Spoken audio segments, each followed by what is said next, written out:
Hello. चलिए जी।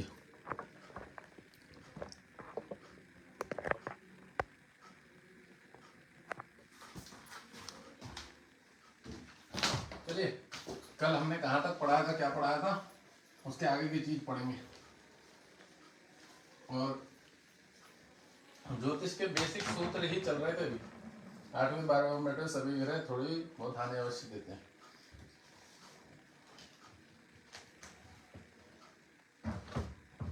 उसके बाद क्या था, गुरु छठे भाव में हो तो वह शत्रुनाशक होता है। शनि 8वें भाव में दीर्घायु देने वाला होता है। 13 नंबर की बात थी। अब 14 नंबर, ये ज्योतिष के कुछ फलादेश के सूत्र हैं जो याद करने के विषय वाले थे, जो कि कल पढ़ाए। तो 13 नंबर तक हुआ था। 14 नंबर की चीज पढ़ते हैं। 8वें भाव में जो राशि हो उसका अधिपति अर्थात अष्टमी जिस भाव में बैठा होता है उस भाव को बिगाड़ देता है। ये बात मैंने पहले समाई है। इसी प्रकार राहु केतु जिस भाव में रहते हैं उस भाव को बिगाड़ देते हैं। ये बढ़िया बात बोली गई है। 8वें भाव का स्वामी 8वें भाव में जो राशि है, कितनी बढ़िया बात बोली है। देखो समझो इसको। 8वें भाव में जो राशि है,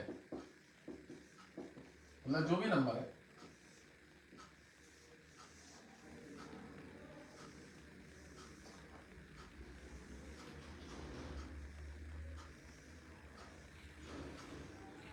भाव क्या होता है देखो मैं बता दूं। ठीक है,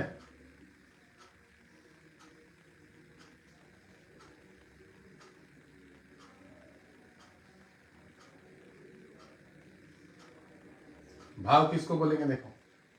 1 2 3 4 5 6 7 8 9 10 11 12। भाव भाव समझ लेना, ये भाव कभी नहीं बदलते, मैंने कई बार बोला ये। ठीक है, भाव। अब राशि कितनी है? 9 राशि। ठीक है, 8वें का यहाँ का जो लॉर्ड है ये 8वां भाव है। ठीक है, अब इसमें ग्रहों को बिठाते हैं। ये वाला रंग ले लेते हैं। इसमें मान लो 9 नंबर लिखा हुआ है भाव में, 9 नंबर। इसमें 10 आएगा, इसमें 11 आएगा, इसमें 12 आएगा, इसमें 1 आएगा, इसमें 2 आएगा, इसमें 3 आएगा, इसमें 4 आएगा, इसमें 5 आएगा, इसमें 6 आएगा, इसमें 7 आएगा, इसमें 8 आएगा। अब अष्टम भाव में भाव कभी नहीं बदलेगा, भाव ऐसे ही रहेगा 1 2 3 4। ठीक है, अष्टम भाव में 4 नंबर आ गया, इसका मतलब चंद्रमा। अब चंद्रमा मान लो इस घर पे बैठा हुआ है, इस घर पे, या मान लो चंद्रमा इस घर पे बैठा हुआ है, या इस घर पे बैठा है, इस पे कहीं पे भी बैठा दो चंद्रमा। तो यहाँ ये बोला गया 8वें भाव में जो राशि है, तो राशि कौन सी है? 4 नंबर 8वें भाव में। तो ये जहां पे भी जाएगा, यहाँ का लॉर्ड मालिक कहाँ? चंद्रमा, इस घर को, तो उस घर को भी नुकसान देगा, क्योंकि अष्टमें सप्तम में बैठा है पत्नी के घर में, उसको भी तकलीफ मिलेगी। पत्नी से वैवाहिक जीवन संबंध डिस्टर्ब। चंद्रमा मन का कारक होता है, ये भी हमें जानना पड़ेगा कि कौन सा ग्रह किस चीज का कारक है, काम क्या है उसके अंदर में, वो किस चीज का प्रतिनिधित्व करता है बॉडी में। वो फेफड़ों का प्रतिनिधित्व करता है, मन का प्रतिनिधित्व करता है, माँ का प्रतिनिधित्व करता है, मन की सोचने की क्षमता का प्रतिनिधित्व करता है, मानसिक स्थिति जिसको मन किस गति में दौड़ेगा, चंचलता का प्रतीक करता है कि भाई आदमी का मन भटका रहेगा। ये सब और अष्टमेश हो गया, शत्रु की राशि पे खराब हो गया, तो आपको हमेशा जिंदगी भर परेशान रहेगा। ठीक है, तो 8वें भाव में जो राशि है उसका अधिपति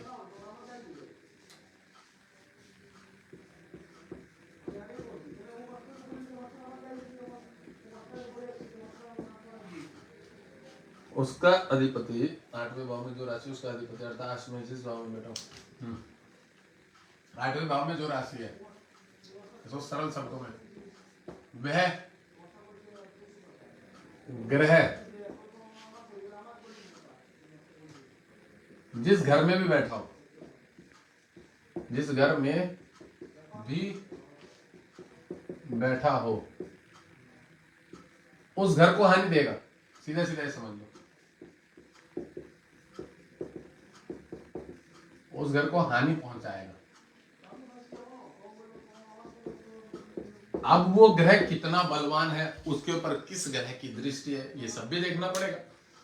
कोई उच्च का ग्रह शत्रु ग्रह अगर उसको देख रहा है तो और ज्यादा पीड़ा दे देगा, तसल्ली से दे देगा। तो साफ लिखा है 8वें भाव में जो राशि है, मान लो यहाँ पे 4 नंबर है, मैंने बता दिया, अष्टम भाव में वह ग्रह जिस घर में भी बैठा हो उस घर को हानि पहुंचाएगा, मतलब उस घर को भी वो खराब कर देगा। अष्टम भाव का लॉर्ड जहाँ पे भी बैठा हो बिगाड़ता है। इसी प्रकार राहु केतु जिस भाव में रहते हैं उस भाव को बिगाड़ देते हैं। अब इसमें राहु केतु को भी बोल दिया गया, राहु केतु प्रारब्ध के जन्मों के कारक है। राहु केतु जिस घर में बैठते हैं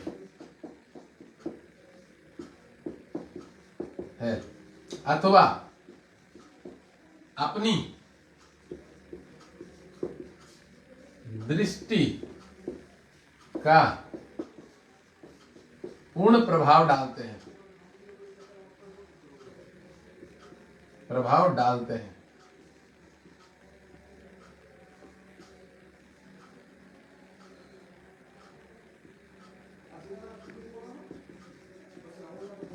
उन घरों की भी हानि पहुंचाता है।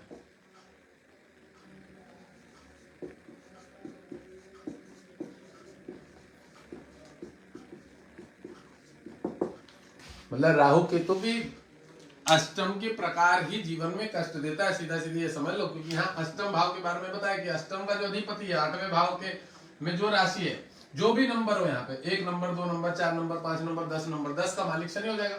शनि की जो भी राशि है, शनि की 11वां नंबर जो भी है उसको भी तकलीफ पहुंचेगी। अब शनि जिस घर में बैठा हुआ उस घर की भी ऐसी की तैसी कर देगा। ये बोलना चाह रहे कि अष्टमेश का लॉर्ड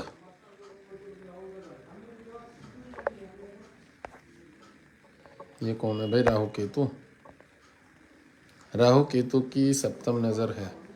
हाँ, राहु की पंचम सप्तम नवम द्वादश दृष्टि भी मानी जाती है।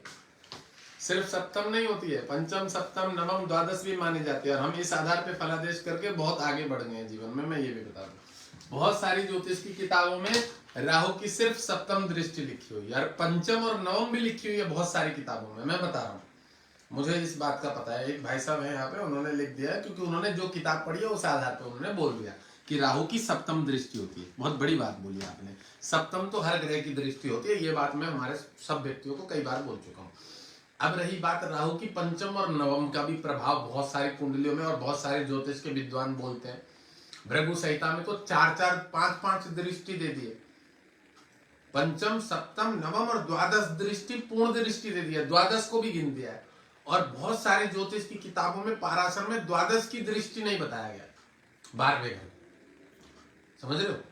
उसमें पंचम सप्तम और नवम को पूर्ण बोला गया। राहु के बारे में बता रहा हूं और केतु के बारे में बता रहा हूं। और एक भाई साहब ने अभी बोल दिया यहाँ पे कि सप्तम की दृष्टि होती, तो सप्तम तो होती है हर ग्रह की, तो सबको पता है। ये तो बताया गया है कि हर ग्रह अपने से सामने वाले घर को पूर्ण ग्रह से दृष्टि से देखता है, नुकसान भी देगा भला भी करेगा, जैसा ग्रह होगा अपने स्वभाव के अनुसार करेगा। ठीक है। अब मैंने एक बात बोल दी कि राहु केतु की पंचम सप्तम नवम भी बहुत सारी किताबों में लिखा हुआ। 19 विद्वान आचार्य हैं, लोमस जी, समझ रहे, नारद जी, वेद व्यास जी, तुलसीदास जी, सूर्य नारायण सूर्य देवता भगवान सूर्य सहिता, ठीक है, पराशर जी हो गए, भृगु जी हो गए, वशिष्ठ जी हो गए, समझ रहे हो? तो ऐसे 19 प्रकार के ऋषि हैं जिन्होंने अलग अलग, नारद जी भी है, नारद जी ने बहुत बढ़िया ज्योतिष संबंधित पढ़ाई पे बहुत अच्छे अच्छे लेख लिखे।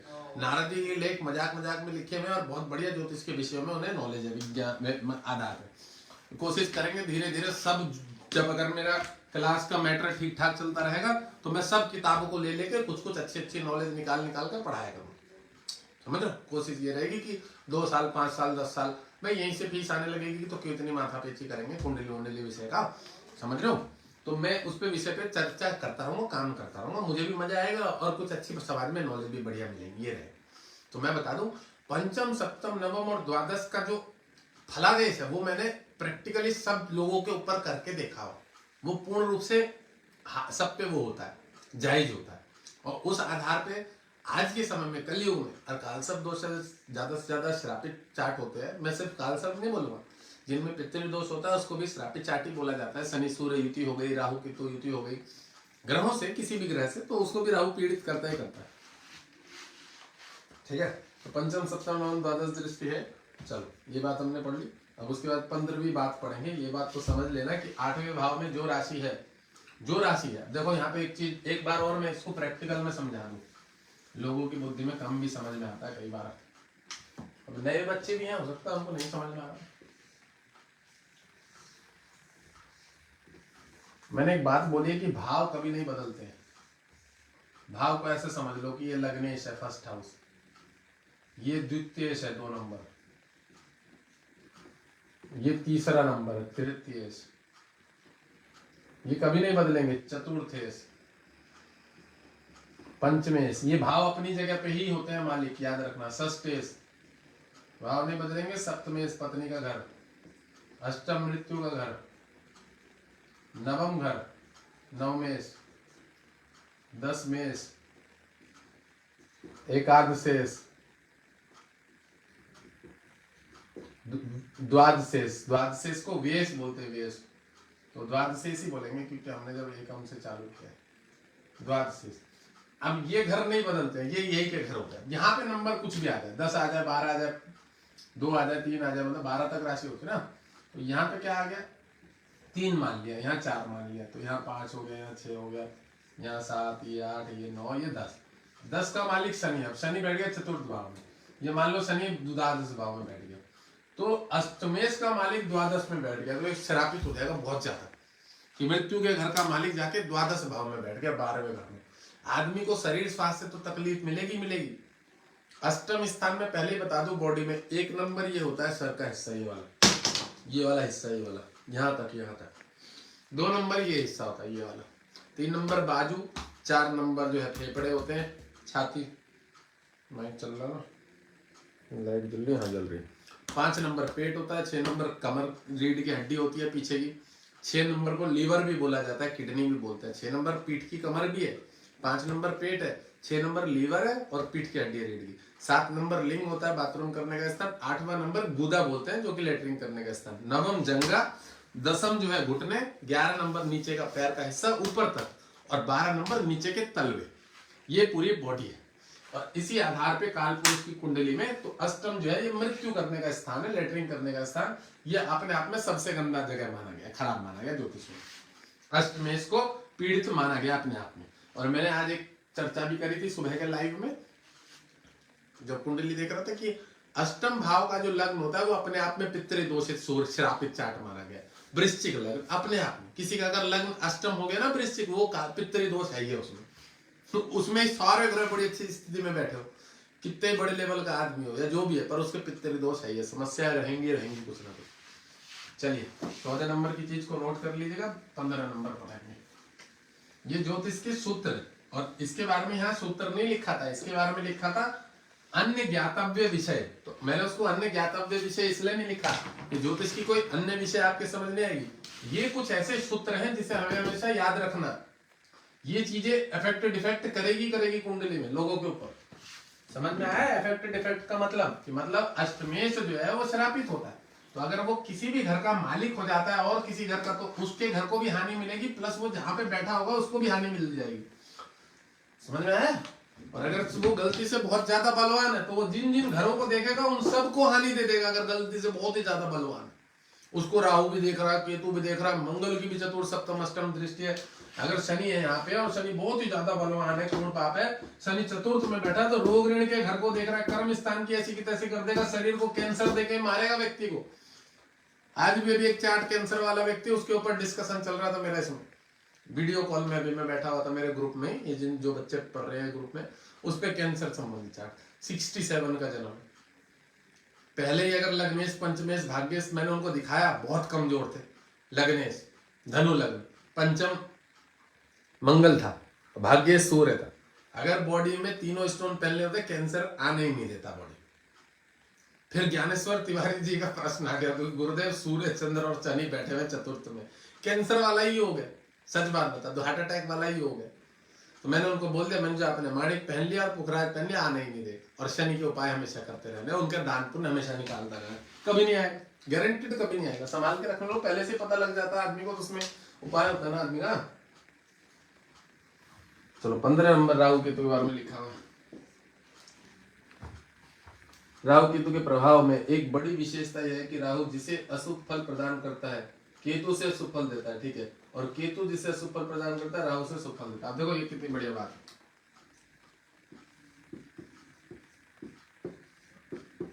राहु केतु में एक यह विशेषता है कि राहु जिसे शुभ फल देता है केतु उसे अशुभ फल देता है, केतु उसे अशुभ फल।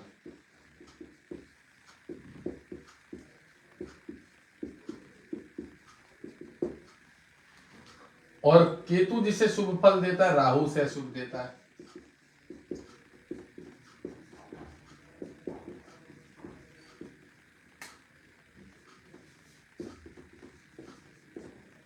क्योंकि हाँ, राहु केतु में एक यह विशेषता है कि राहु जिसे शुभ फल देता है केतु से अशुभ फल देता है, और केतु जिसे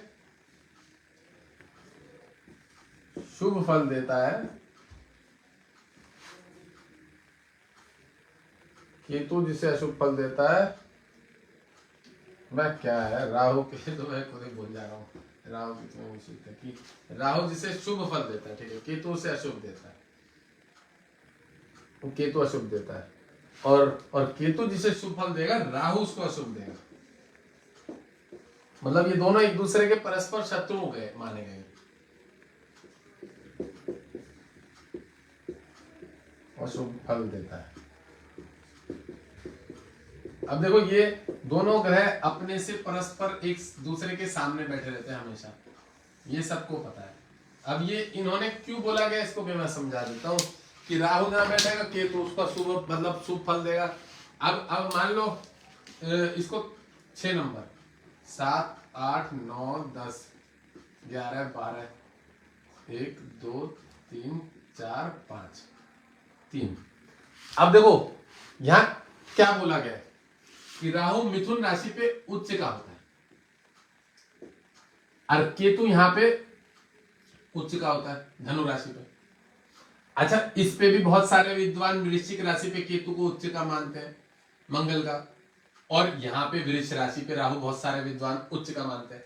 तो जाहिर सी बात है जब राहु यहाँ उच्च का है, ठीक है, राहु, तो केतु यहाँ पे उच्च का है, तो राहु अगर फल दे रहा है बुध को तो गुरु का तो शत्रु है, समझ रहे हैं ना, तो यहां इसको केतु फल देगा। तो दोनों तो परस्पर एक दूसरे के विपरीत ग्रह आ जाएंगे ना, क्योंकि यहाँ शनि है, राहु यहाँ अच्छा है, तो राहु जाहिर सी बात है यहाँ पे खराब है, क्योंकि सूर्य को राहु ग्रहण लगा देगा 5 नंबर पे। बट केतु यहाँ अच्छा है, तो केतु यहाँ शनि की राशि पे खराब है, यहाँ ये पर पैरालिसिस लकवा मारता है शनि की राशि पे।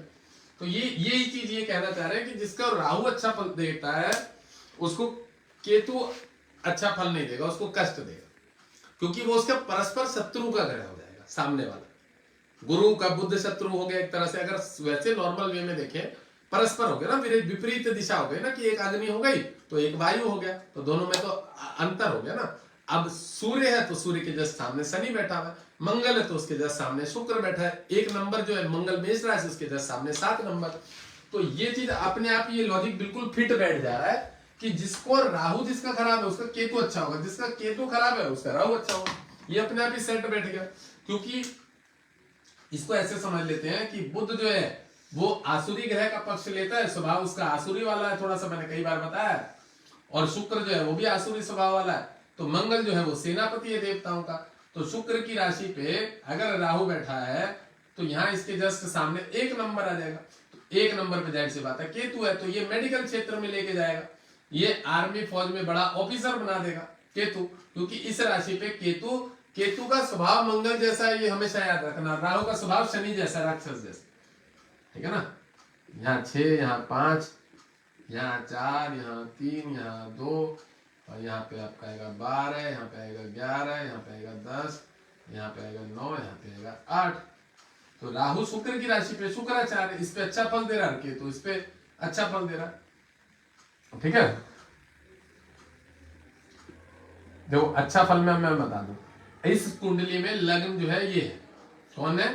चंद्रमा। तो चंद्र का देवता मंगल मित्र है, तो केतु यहाँ अच्छा फल देगा, राहु यहाँ अच्छा फल नहीं देगा। यहाँ चतुर्थ घर है, माता भवन भूमि और लग्न चतुर्थ है, तो इसके घर के सुख को वो छीन ले, इसके घर को सुख को राहु छीन लेगा, क्योंकि इसका शनि जैसा स्वभाव। इस लग्न माँ का सुख छीन लेगा, बच्चा बचपन से माँ से दूर रहेगा, तो हॉस्टल में रहेगा या माँ बाप की लड़ाई झगड़ा हो जाएगी, बच्चे को ले जाएगा कोई अलग, दूर रहना पड़ेगा। ये चीज यहाँ पे राहु अशुभ फल दे, ठीक है। इस चार्ट में इसलिए अशुभ देगा क्योंकि ये चंद्र का चार्ट है लग्न, ठीक है, शुक्र की राशि, जबकि शुक्र का राहु मित्र माना गया है, ठीक है, शुक्र का। बट फिर भी यहाँ अशुभ फल इसलिए देगा क्योंकि इसका जो देवता वाला लग्न। अब मान लो राहु यहाँ बैठा होगा चंद्र की राशि पे, तो राहु इस पे नुकसान देगा क्योंकि चंद्रमा की राशि पे। बट यहां, ठीक है, अब राहु इसको चंद्रमा को नुकसान भी देगा और केतु जो है यहाँ पे थोड़ा सा लाभ दे देगा, ठीक है। नहीं, इस कुंडली में मैं बता दूं, राहु लग्न में बैठा हुआ, केतु यहाँ दशम घर में, इसमें केतु जो है, एक मिनट, वृश्चिक राशि पे, इसमें राहु ही लाभ दे देगा, राहु लाभ देगा थोड़ा सा, केतु यहाँ नुकसान दे देगा, शनि सम। हेलो हेलो, देखो जी लाइट वाइट चली गई है, और अगर लाइट आ जाती है तो इस विषय को पूरा कर देंगे। मतलब यही, ये ज्योतिष में यही बोला गया है कि किसी को राहु अगर अशुभ होता है तो केतु उसका थोड़ा सा सपोर्ट करेगा, क्योंकि दोनों एक परस्पर एक दूसरे के शत्रु समझ लो। शत्रु इस प्रकार समझो क्योंकि राहु का राक्षस वाला स्वभाव है तो केतु का देवता वाला स्वभाव है, और जहां केतु खराब हो जाएगा वहां राहु उसको सपोर्ट करेगा, ये चीज बोला गया, ठीक है। और ऐसा सिद्ध भी होता है, और किसी किसी श्रापित कुंडली में ऐसा भी सिद्ध होता है, श्रापित चार्टों में, कि राहु और केतु दोनों ही कष्ट देते हैं, मैं ये भी मानूंगा। किसी किसी श्रापित कुंडलियों में ऐसा भी होता है कि राहु और केतु दोनों ही कष्ट देते हैं, समझ में आ रहा है, ऐसा भी देखा गया।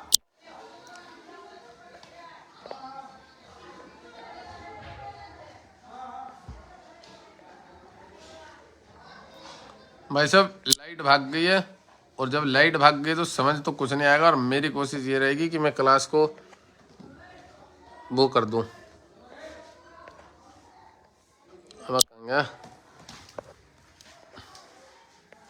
चलो ये तो आप लोगों को समझ में आ गया होगा कि राहु केतु में एक यह विशेषता है कि राहु जिसे शुभ फल देता है केतु उसे अशुभ फल देता है, और केतु जिसे शुभ फल देता है राहु उसे अशुभ फल देता है। बात समझ में आ गया? ये चीज लिखा है, राहु केतु में एक बड़ी विशेषता है कि राहु जिसे अशुभ फल देता है प्रदान करता है, केतु उसे शुभ फल देता है, केतु जिसे अशुभ फल देता है राहु उसे शुभ फल देता है। यदि द्वितीय पंचम तथा सप्तम भाव में गुरु अकेला बैठा हो, द्वितीय पंचम सप्तम, तो वह जातक के धन पुत्र और स्त्री के लिए सदैव अनिष्ट कारक होता है।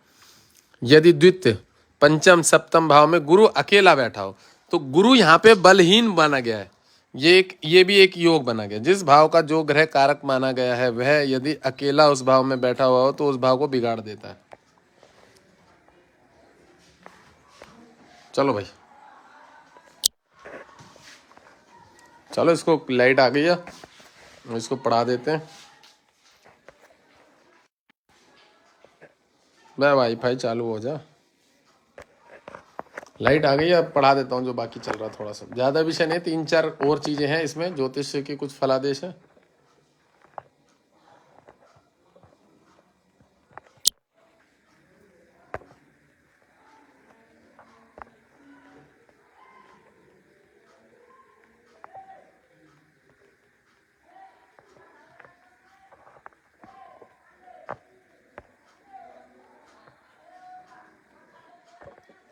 इतना धुंधला धुंधला कैसे दिख रहा है भाई?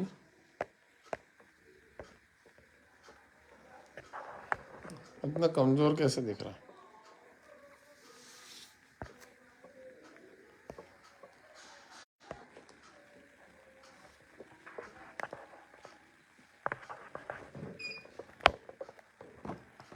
चलो जी, एक मिनट, सबको दिख तो रहा है ना यहाँ पे? हाँ दिख रहा है।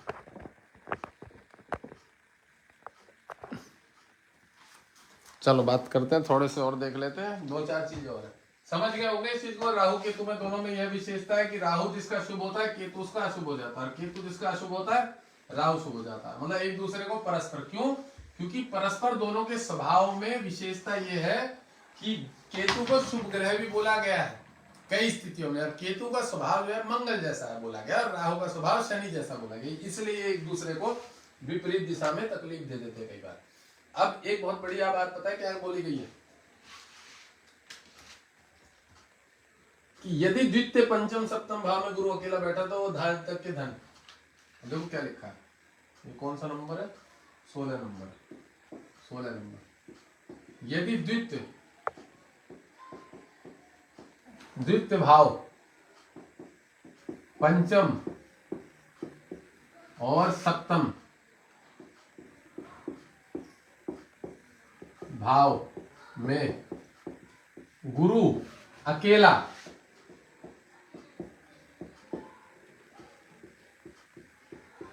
बैठा हो तो पंचम गुरु हो तो जातक के धन पुत्र हो तो जातक के धन पुत्र और स्त्री का नाश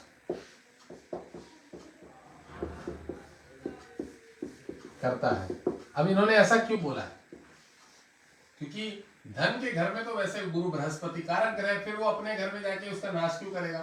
तो इन्होंने क्या बोला? 1 2 3 4 5 6 7 8 9 10 11 12। देखो इन्होंने ये 3 घरों में बोला गया है गुरु अकेला अगर बैठा हो इस धन के घर में, तो गुरु यहाँ पे अगर अकेला बैठा होता है तो इसको मारक घर बोला गया।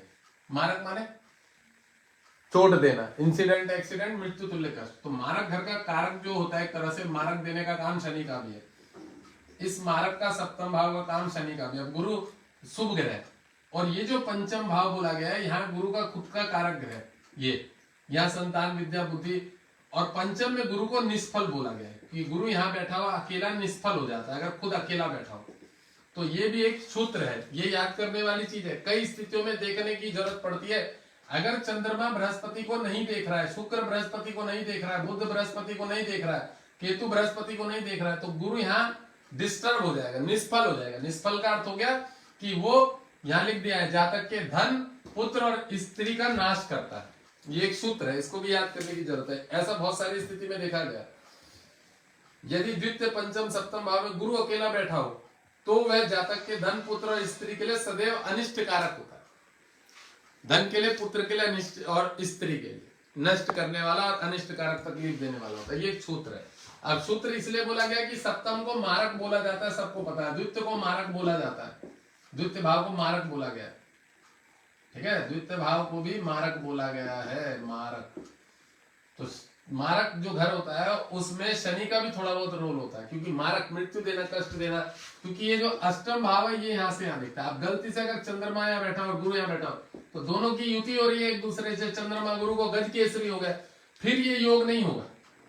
और गलती से अगर मंगल भी यहाँ बैठा हुआ है, मंगल की भी चतुर्दृष्टि इस पे, तो ये योग नहीं होगा, ये योग भंग हो जाएगा। निष्फल स्त्री का नाश पुत्र का नाश नहीं करेगा, ये भी बात अनिष्ट कारक माना गया अगर इस टाइप का बोला गया। द्वितीय भाव, सेकंड भाव, पंचम भाव, सप्तम भाव। अच्छा एक बात और बता दो, इस भाव में गुरु अगर किसी दूसरे ग्रह के साथ बैठा है, किसी भी ग्रह के साथ, या उस पर दृष्टि भी पड़ रही है, तो ये योग नहीं माना जाएगा। यहाँ फिर बृहस्पति निष्फल नहीं है। और ऐसा कुंडली में बहुत लोगों के देखा गया, बहुत लोगों के, कि बृहस्पति पंचम में बैठा हुआ और उसके संतान नहीं हो रही है, अकेला बैठा हुआ है। ऐसा बहुत लोगों के योग है, ऐसे बहुत लोगों की कुंडली में योग है कि मैंने खुद ही देखा हुआ पर्सनली, बहुत सारे लोगों के साथ है कि पंचम में अकेला बृहस्पति निष्फल माना गया है, वहां बैठा हुआ और वहां संतान नहीं हो रही है। ऐसा भी योग देखा बहुत सारे लोग कुंडली में। चलो 16 नंबर, 17वां नंबर, 18वां, 19वां, 20वां, ज्यादा नहीं है। अच्छा हुआ लाइट आ गई। ये छोटे छोटे सूत्र हैं कुछ, तो ये कुछ ज्ञातव्य बातें हैं जो ज्योतिष में, फलादेश में इसको विशेष, मतलब इसको ध्यान रखने की चीजें होती हैं। अब 18 भाव में क्या है? 17, जिस भाव का जो ग्रह कारक माना गया है वह यदि अकेला उस भाव में बैठा हो तो उस भाव को बिगाड़ देता है। अब देखो क्या लिखा है, ये 18 नंबर, 17 नंबर 18, 17 नंबर ही है। अब यहां पे बोला गया कि जिस भाव का जो कारक ग्रह माना गया है, कारक ग्रह, कारक ग्रह माना गया है, अगर वह ग्रह उस घर पे, खुद के घर पे जहां का वो कारक है, अकेला बैठा है,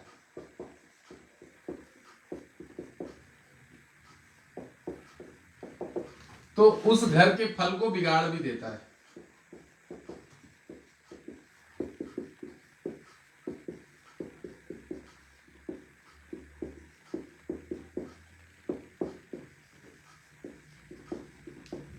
अब देखो कारक ग्रह कौन कौन से होते हैं, ये चीज तो मैंने पढ़ाई हुई है पहले, फिर भी मैं बता दे रहा हूं कौन किस घर का कारक ग्रह माना गया है। लग्न का कारक सूर्य, दूसरे घर का कारक गुरु, तीसरे घर का कारक मंगल। ठीक है, इसको मैं एक ही नंबर से जोड़ रहा हूं, 2 number, 3 number, 4 number, 5 number, 6 number, 7 number, 8, 9, 10, 11, 12 कारक घर। चतुर्थ का चंद्रमा, ठीक है, पंचम का गुरु, अभी बता ही दिया, यहाँ पे निष्फल होता है।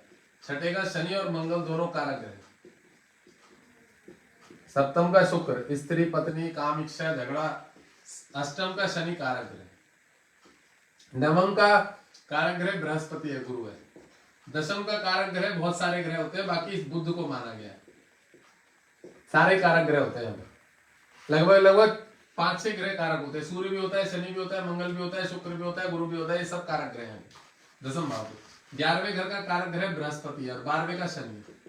तो क्या बोला गया है यहाँ पे कि जिस भाव का जो कारक ग्रह माना गया है, अगर वह ग्रह उस घर पे अकेला बैठा हो तो उस घर के फल को बिगाड़ देता है, ये बोला गया।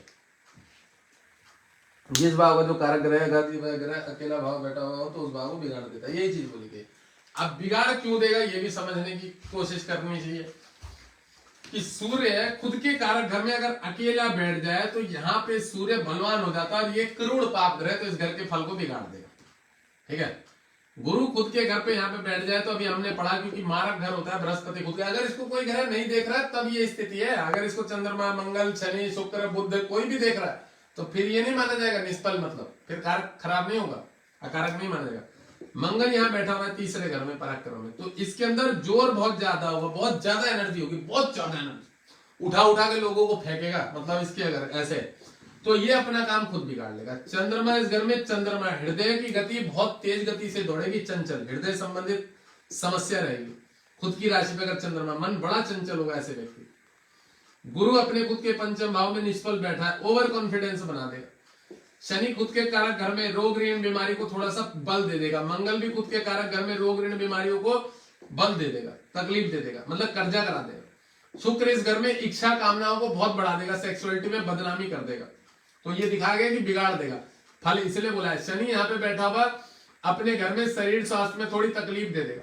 आयु तो बहुत लंबी कर देगा पर कष्ट पूरी आयु भर देगा जितनी आयु होगी।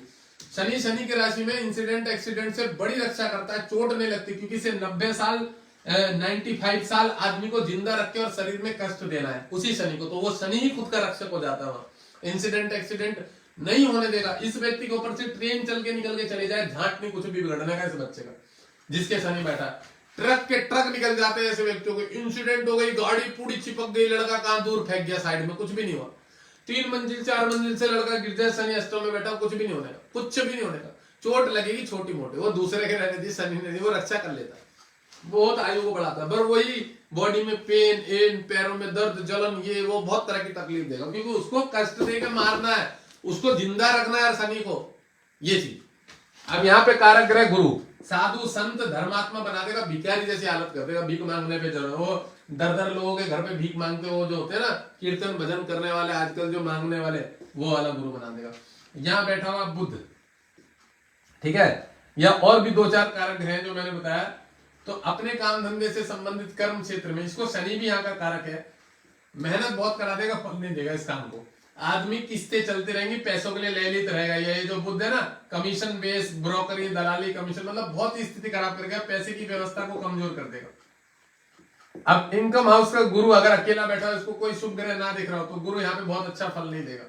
अगर कोई शुभ ग्रह या अशुभ ग्रह भी उसके साथ ना बैठा हो, राहु केतु को फलों में नहीं जोड़ा जाता। मैं पहले एक बात बता दूं, जितनी भी मैंने अभी बातें बताई हैं उन सब में राहु केतु को साइड रखेंगे, क्योंकि केंद्रुम योग जो होता है राहु केतु को साइड रख के होता है। पुष्कर योग होता है, हंस योग होते हैं, जितने भी योग है उसमें राहु केतु का कोई रोल नहीं है।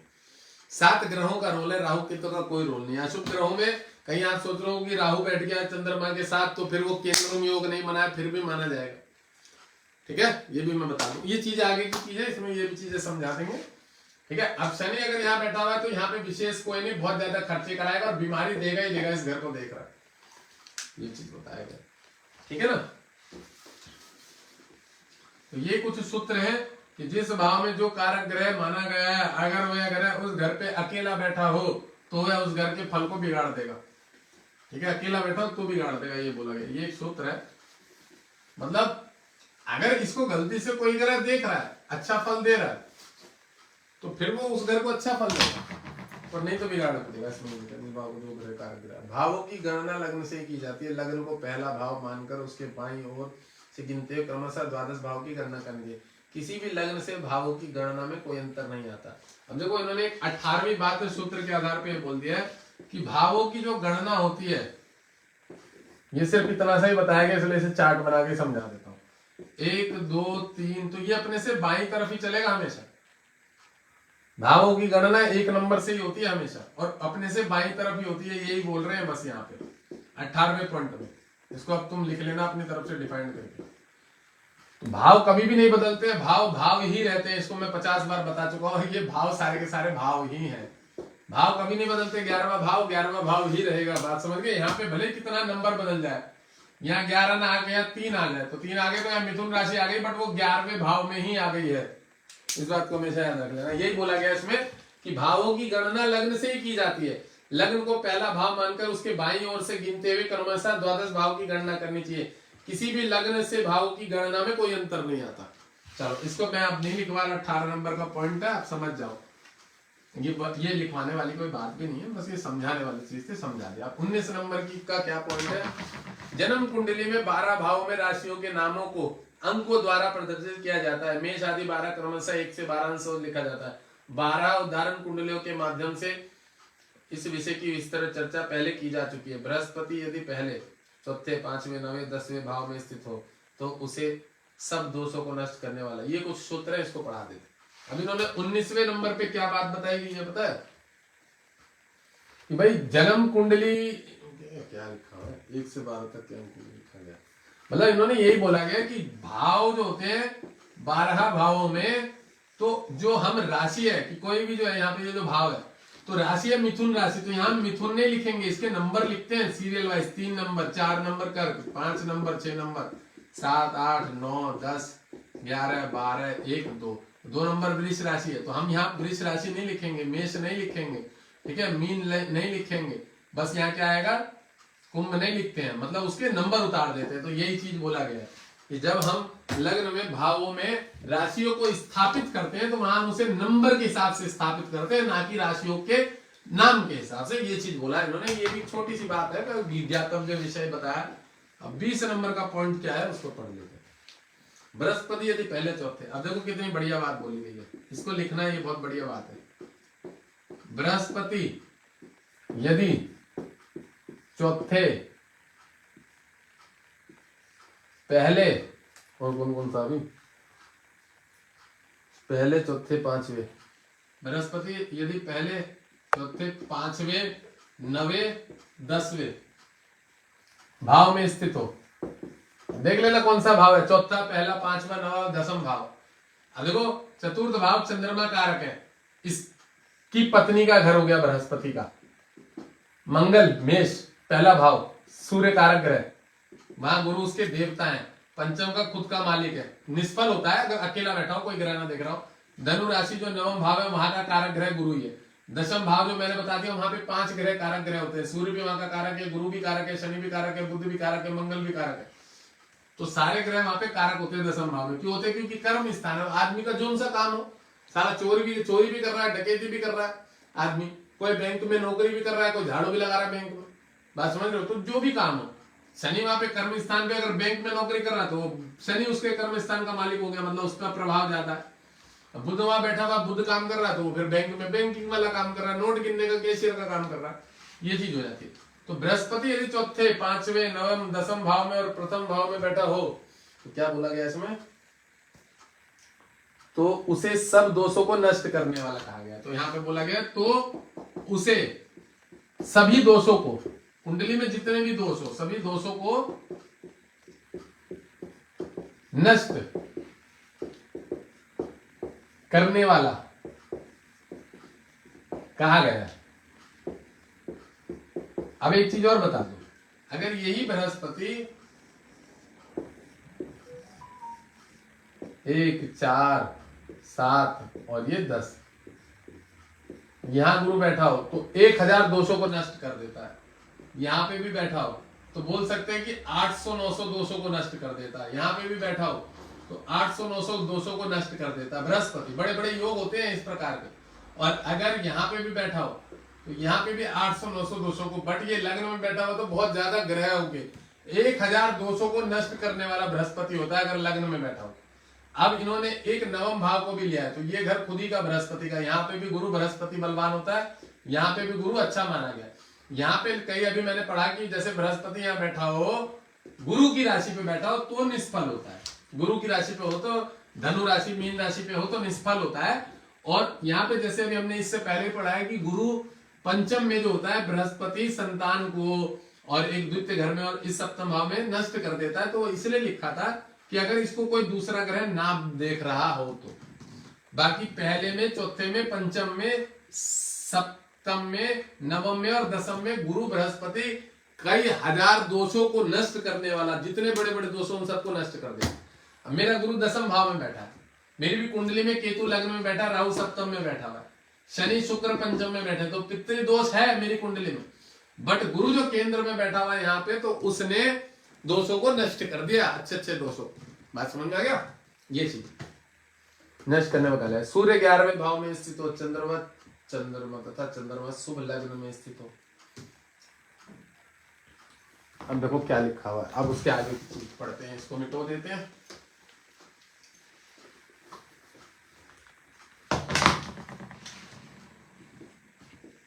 सूर्य 11वें भाव में स्थित हो 11वें भाव में, 11वां भाव, ठीक है, 11वें भाव में स्थित हो। और चंद्रमा क्या लिखा हुआ? सूर्य 11वें भाव में स्थित हो, चंद्रमा शुभ लग्न में स्थित हो। 11वें भाव में स्थित हो और चंद्रमा दोनों राजा ग्रह है ना। चंद्रमा शुभ लग्न में, शुभ ग्रह में स्थित हो, लग्न नहीं होना चाहिए, शुभ लग्न में स्थित हो। चंद्रमा शुभ लग्न लिखा हुआ है, शुभ लग्न में स्थित हो। अच्छा, हाँ, ये साला ये सब चीजें बाद की पढ़ाने वाली, ये तो विषय में नहीं था। स्थित हो, चलो पढ़ लेते हैं।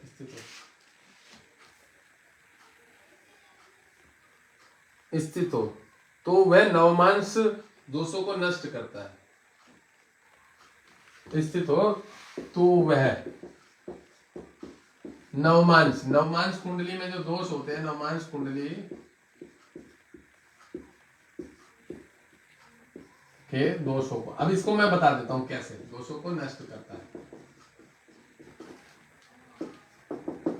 अब देखो, नवमांश कुंडली जो होता है वो पत्नी के चार्ट के आधार पे बनाया जाता है, जिसको कि सप्तम भाव बोला। तो सप्तम में मान लो शनि बैठा हुआ है, राहु यहां से देख रहा है इसको, ठीक है, या मान लो राहु यहाँ बैठा हुआ है, इसको देख रहा है पंचम दृष्टि से, या राहु यहाँ बैठ गया, ठीक है, या केतु यहाँ बैठ गया इस पे दृष्टि। तो यहाँ अगर चंद्रमा बैठ गया और यहाँ सूर्य बैठा हुआ है, ठीक है, लग्न में, और यहाँ 9 नंबर लग्न है, धनु लग्न, ठीक है, या चंद्रमा का कर्क लग्न है, या बुध का 6 नंबर का लग्न है, ठीक है। तो शुभ ग्रह के लग्न में अगर चंद्रमा बैठ गया और सूर्य यहाँ एकादश भाव में बैठा हुआ है, ठीक है, तो यह एक विशेष योग कारक होता है। तो यह ये माना गया है कि नवमान संबंधित, पत्नी से संबंधित जितने दोष होते हैं वो सब खत्म हो जाते हैं।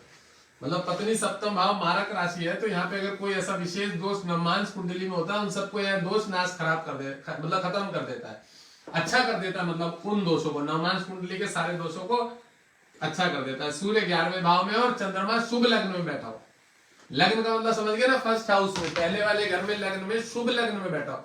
शुभ लग्न कौन कौन सा होता है? गुरु का लग्न शुभ होता है, बुध का लग्न शुभ होता है, शुक्र का लग्न शुभ होता है, और चंद्रमा का खुद का लग्न शुभ होता है। तो 7 लग्न शुभ है, शुक्र के, गुरु के, बुध के और चंद्रमा, बाकी लग्न अशुभ लग्न। नवमांश दोष को नष्ट करता है। बुध प्रथम, चतुर्थ, पंचम, नवम तथा दसम भाव में स्थित हो तो उसे 100 दोषों को दूर करने वाला बताया। जैसे मैंने गुरु के बारे में भी बताया था, तो यहाँ बुध के बारे में बताया गया कि बुध लग्न में, पंचम में, अबे और कौन कौन सा है, चतुर्थ, पंचम, चतुर्थ में, नवम में, और कौन सा बात है, दसम में, दसम में। अब कौन कौन सा बताया? पहला, चौथा, पांचवा, नवा और 10वां, जिसमें कि हमने बृहस्पति को बिठाया था घरों में। बुध बैठा हो, बुध को शुद्ध ग्रह माना जाता है, ये बात याद रखना, बुध भी शुद्ध ग्रह। बुध किसी किसी अवस्था में क्रूर पाप ग्रह भी माना गया है, अगर क्रूर ग्रह के साथ बैठता है, अगर अकेला बैठा हो तो शुभ ग्रह माना जाता है। बुध बैठा हो तो ठीक है। बुध लग्न में, पंचम में, चतुर्थ में, नवम में, दसम में, 1, 4, 5, 9, 10वें घरों में बुध बैठा हो, अकेला बैठा हो, तो बुध 100 दोषों को, कुंडली में 100 प्रकार के दोषों को नष्ट कर देता है। अब देखो मैं एक चीज बता दूं, हम किसी व्यक्ति की कुंडली देखते हैं, ठीक है, 6 नंबर पे बुध बैठा है, या जिस भी उसमें बैठा है, जिस भी नंबर पे बैठा, 10 नंबर ले लो, शनि की राशि पे बैठा, कोई बात, 11, 12, 1, 2, 3, 4, बुध अगर लग्न में बैठा है, केंद्र में यहाँ बैठा है, या यहाँ सप्तम में बैठा है, 7वां भी आएगा क्या? 7वां नहीं है वैसे यहाँ पे, हाँ, बुध को सप्तम में नहीं बैठा है, सप्तम में नहीं, पहले में, चौथे में बुध, और पंचम में बुध, ठीक है, और नवम में बुध, और इसमें बुध। तो ये जो 1, 4, 5, 9 और 10वां घर है, इसमें बैठा हुआ बुध होता है 100%, मतलब 100 दोषों को नाश कर देता है, खत्म कर देता है, अगर बुध अकेला बैठा हो और शुभ लग्न में, इन घरों में बैठा हो, क्योंकि बुध भी शुद्ध ग्रह माना गया, सात्विक ग्रह भी माना गया बुध, ठीक है। बुध और शुक्र सात्विक ग्रह, गुरु में थोड़ा सा रजोगुण भी है, सूर्य तो पूर्ण रूप से रजोगुण है, राजा ग्रह रजोगुण है, चंद्रमा किसी अवस्था में पूर्ण चंद्र जो होता है वो शुद्ध, मतलब शुभ ग्रह माना गया। और कृष्ण पक्ष, मैं बता देता हूं, चंद्रमा कृष्ण पक्ष की 10वीं से शुक्ल पक्ष की 5वीं तक शुभ ग्रह माना गया है, 10 दिन, और शुक्ल पक्ष की 6ठी से लेके 6ठे दिन से लेके, और कृष्ण पक्ष की 9वीं तक अशुभ ग्रह माना गया, 18-19 दिन अशुभ माना जाता है चंद्रमा, ठीक है, नष्ट कर देता है 100 दोषों को। तो ये बुध के बारे में बता दें, ये एक सूत्र है कि कई बार होता है ना कि कुंडली बहुत सारे, देखो मैं ये सूत्र क्यों बताया जा रहा है, मैं आप लोगों को एक बहुत बढ़िया बात बता दूं, बहुत सारे लोगों की कुंडलियों में जब नेगेटिविटी होती है, कुंडलियों में दोष लगा होता है, तो व्यक्ति ज्यादातर दोषों से संबंधित चीजें ही ढूंढता है, पर कुछ कुछ ऐसे ग्रह भी होते हैं जो उस कुंडली में उसको राजयोग दे रहे होते हैं, तो वही चीज यही ग्रह दे रहे होते हैं, बुध गुरु यही ग्रह अच्छी जगह पे बैठे हुए उसको राजयोग दे रहे होते हैं। और आपको पता होगा कि बहुत सारे लोग कुंडलियों को देखते समय एक बात बोलते हैं, एक बात क्या बोलते हैं कि गुरुजी हमारे तो सारे ही ग्रह खराब है, फिर अच्छा कौन सा।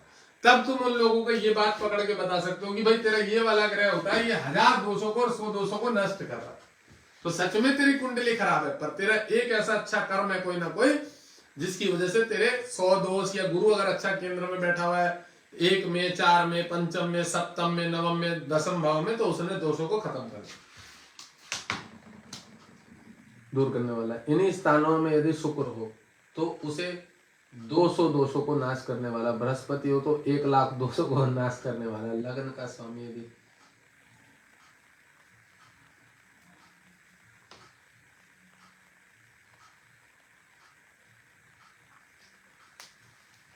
देखो क्या बोला गया है कि इन्हीं स्थानों में, केंद्र के स्थानों में शुक्र अगर हो, यहां पे शुक्र यहां पे हो, शुक्र यहां पे हो, ठीक है, या यहां पे हो, यहां पे हो, ठीक है, 1 4 7 नहीं है, 5 है, 5 9 और 10। अगर इन घरों में शुक्र ग्रह, तो ये 200 दोषों को नाश करने वाला होता है। जैसे बुध को 100 दोषों को, ये 200 दोषों को नाश कर देगा। और अगर इन्हीं स्थानों में बृहस्पति होगा, तो मैंने पहले ही पढ़ा दिया है कि 1000 दोषों को नाश कर देता है बृहस्पति अगर बैठा हो, गुरु बैठा हो। बाकी यहाँ पे क्या लिख दिया गया पता है? देखो क्या बोला गया है, मैं पढ़वा देता हूँ, मैं दिखाने का मन नहीं कर रहा हूँ कि देखो क्या बोला गया है कि बुध प्रथम चतुर्थ पंचम नवम दसम, इन्हीं 5 नंबरों पे बैठा हो बुध, तो 100 दोषों को नाश करने वाला होता है, ठीक है, 100 दोषों को। इन्हीं स्थानों में यदि शुक्र हो तो उसे 200 दोषों को दूर करने वाला, 200 दोष, कि कितने भी दोष किसी भी प्रकार के, उन सबको दूर कर देगा। और बृहस्पति अगर इन घरों में बैठ जाता है, देख रहे हैं यहाँ पे आदमी, ठीक है, कि बृहस्पति अगर यहाँ पे इन्हीं घरों में गुरु बैठ जाता है, इन्हीं घरों में, जबकि बृहस्पति के पास 1-2 घर और हैं, मैं अभी बता देता हूं कौन कौन से। बृहस्पति के लिए हमने सप्तम स्थान को भी, केंद्र को भी लिया हुआ है, वो लिखा भी हुआ है वहां पे, पहले पढ़ा दिया उसके बारे में। तो उसके लिए मैं बता देता हूँ कौन कौन सा घर है बृहस्पति के लिए। बृहस्पति अगर लग्न में बैठा हुआ है, यहाँ पे गुरु, यहाँ पे गुरु, ठीक है, यहाँ पे गुरु, यहाँ पे गुरु, यहाँ पे गुरु, और यहाँ पे, तो यह 1,00,000 दोषों को नष्ट करने वाला होता है। जितने भी दोष हो उन सब में ये रक्षा करता है, ये यहाँ पे लिखा हुआ है। अभी कुछ देर पहले हमने 1000 दोषों के लिए पढ़ा था, और अभी यहीं पे बताया गया है बृहस्पति हो तो 1,00,000 दोषों को दूर करने वाला माना गया। अब क्या बोला गया कि लग्न का स्वामी यदि चौथे, 10वें अथवा 11वें भाव में हो तो वह अनेक दोषों को दूर कर देता है। लग्न का स्वामी मंगल है, मंगल अगर चतुर्थ भाव में बैठा है, भले नीच का हो जाएगा चतुर्थ भाव में 4 नंबर में, पर यहाँ पे फिर भी ये बड़ा अच्छा काम करेगा, क्योंकि खुद का मालिक है, केंद्र में बैठा है। अब कहां पे बोला गया? लग्न का स्वामी यदि चौथे, 10वें 11वें भाव में। अब यहाँ पे अगर मंगल है तो यहाँ पे भी अच्छा काम करेगा, और यहाँ पे अगर मंगल है, लग्न का लग्नेश धन के घर में, एकादश लाभेश के घर में, यहाँ पे भी अच्छा काम करेगा। जो भी है लग्न का स्वामी, 2 नंबर है तो शुक्र है, तो शुक्र यहाँ का स्वामी अगर यहाँ बैठा है तो यहाँ अच्छा काम करेगा, यहाँ बैठा तो अच्छा काम करेगा, यहाँ अच्छा काम करेगा, ठीक है ना। ये भी बताया गया कि लग्न का स्वामी अगर चौथे, 10वें और 11वें भाव में हो तो अनेक दोषों को दूर करता है। इन सब बातों के संबंध में विचार विवाह के लिए वर कन्या की जन्म कुंडली मिलाते समय किया जाता है। अब मान लो बताओ ये बातें क्यों बताई गई है? कुछ ऐसे विशेष योग होते हैं कि जब कुंडली में मांगलिक दोष और कई प्रकार के दोष लग रहे होते हैं, कई प्रकार के दोष लग रहे होते हैं, तो लोग दोष देखते हैं, भकुट दोष, नाड़ी दोष, ये दोष, तारागण दोष। तो जो दोषों की चर्चा की जाती है, जो भी दोषों की चर्चा की जाती है, तो यही बताया गया है कि कुंडली में जब वर वधु की कन्या में शादी करने में बाधा आती है, तो अगर मान लो मांगलिक दोष है या किसी कई प्रकार का कोई दोष है, भकुट हो गया है या योनि दोष, जो भी कुछ दोष होते हैं, तो बहुत सारे विद्वान दोष तो बता देते हैं पर उसके परिहार नहीं जानते। कि अगर लग्न में केंद्र में गुरु बैठा है, मैं जानता हूं ये सब परिहार, मेरे से जितने भी कुंडली लोग मिलान वाले करते हैं ना, तो मैं उन लोगों की काट करने वाला ग्रह देखता हूं सबसे पहले, कि कोई काट करने वाला ऐसा ग्रह है कि नहीं है कि इस व्यक्ति की शादी में जो ये दोष है ये कट जाएगा कि नहीं कट जाएगा। तो गुरु लग्न में दोषों को काट देता है, उसको विशेष देखा जाता है। शुक्र अगर कहीं ना कहीं केंद्र में लग्न में बैठा हो तो वो भी दोषों को काट देता है। और गलती से कुंडली में अगर गुण थोड़े कम भी मिल रहे होते हैं तो भी शादी हो जाती है। ये सब चीजें देखनी पड़ती हैं। अब देखो इन्होंने यहाँ पे ये इसलिए बताया गया है कि बुध अगर केंद्र में बैठा हो 100 दोषों को दूर कर देता है, शुक्र अगर बैठा हो तो 200 दोषों को दूर कर देता है। 1, 5, 4 नवम में और दसम में, इन 5 घरों में गुरु 1,00,000 दोषों को दूर कर देता है। पर कई बार मांगलिक दोष, समझ रहे हो, कुंडली में ऐसे भी होते हैं, कुंडली में भारी होते हैं कि एक की कुंडली में मांगलिक है, एक की में नहीं है। और मान लीजिए जो नाड़ी होता है, नाड़ी दोष भी लगा हुआ है और गुण भी मैचिंग नहीं हो रहे, तो फिर वहां शादी नहीं करनी चाहिए, वहां घर गृहस्थी अच्छी नहीं होती है। भले केंद्र में गुरु बैठा हो, बात समझ रहे, भले केंद्र में गुरु बैठ गया तो वो दोष उस व्यक्ति की कुंडली में काटेगा, पर उसके सामने वाले व्यक्ति की कुंडली में अगर वैसी की स्थिति नहीं है तो वो तो दोष नहीं काटेगा, वो आपके घर में दोष लेके आ जाएगा और फिर वहां समस्याएं बढ़ जाएंगी। तो वो तो कुंडली मिलान सही तरीके से करने से ही पता लगता है। वर वध्या की वर वधु की कन्या की, उसमें ठीक है, इन्होंने बोल दिया ज्योतिष में किताबों में, पर कई बार ऐसे श्रापित चार्ट होते हैं, काल सर्प श्रापित, जो तकलीफें फिर भी दे ही देता है। तो ये सब चीजें भी देखी जाती है कि मान लो इन्होंने गुरु से संबंधित बता दिया कि एक की किसी की कुंडली में मान लो शुक्र बैठा है ऐसी जगहों पे, पर उसको गलती से कोई क्रूर ग्रह देख रहा है, राहु देख रहा है, केतु भी देख रहा है, शुक्र देख रहा है, तो वो दोष भी तो भंग कर देगा ना। शुभ ग्रह वाला जो दो ये बताया गया है कि केंद्र में बैठा हुआ है ग्रह, अब गुरु को अगर राहु देखेगा तो चांडाल योग बना देगा। फिर ये गुरु वाला जो योग बताया गया कि 1,00,000 दोषों को दूर करने वाला, इसकी पावरता में न्यूनता आ जाएगी, कमी आ जाएगी इसके कार्य में, वो 1,00,000 दोषों को दूर नहीं कर पाएगा। और गलती से अगर वो पीड़ित हो जाए किसी ग्रह के द्वारा, या मान लो व्यक्ति के कर्म भी खराब हो जाए, तो भी उसके फलों में फिर दिक्कत आ जाएगी, अच्छे फल नहीं मिलेंगे। अगर मान लो माँ बाप का सम्मान नहीं कर रहा है, बड़ों का सम्मान नहीं कर रहा है, तो बृहस्पति उतना पूर्ण सही से अच्छा फल नहीं दे पाएगा, ये भी याद रखिएगा। कई बार ये भी कुंडलियों में देखा गया है कि व्यक्ति अपने कर्मों के आधार पर ग्रहों को खराब कर लेता, बहुत ज्यादा खराब कर लेता। ये तो सबको पता ही है, इसलिए बोला जाता है कि भाई से रिश्ता अच्छा रखो, मंगल की दशा में, चंद्रमा में माँ की सेवा करो, स्त्रियों का मान सम्मान करो, ये बोला इसलिए जाता। चलिए, आज मैं काफी देर से पहले व्हाट्सएप पे बच्चों से बात भी कर रहा था, वीडियो कॉल में बहुत देर बात करी मैंने, 1 घंटा लगभग, जहाँ पे मेरे पास बच्चे सीख रहे हैं ज्योतिष, उनसे भी बात कर रहा था। फिर एकदम से 8 बज गए, तो मैंने कहा चलो मैं लाइव भी बना देता हूँ। तो आज के ज्योतिष के जो सूत्र थे, 20 सूत्र, यहाँ पे खत्म हो गए। अब कल से कुंडलियों में फलादेश से संबंधित चीजें बात आएंगी कि मेष लग्न में पहले घर में बैठा सूर्य क्या करेगा, सेकंड घर में क्या करेगा, तीसरे में क्या करेगा। सारे घरों को, मेष लग्न में 9 ग्रहों को हर 12 राशियों पे घुमा घुमा के अलग अलग फलादेश करेंगे। अब कल से ये चीजें भी सीखेंगे, और भी कुछ अगर सूत्र गंतव्य बातें बची हुई हैं अगर सिखाने लायक, तो उसको भी सीख लेंगे। अभी बंद कर रहा हूँ मैं लाइव को, ठीक है।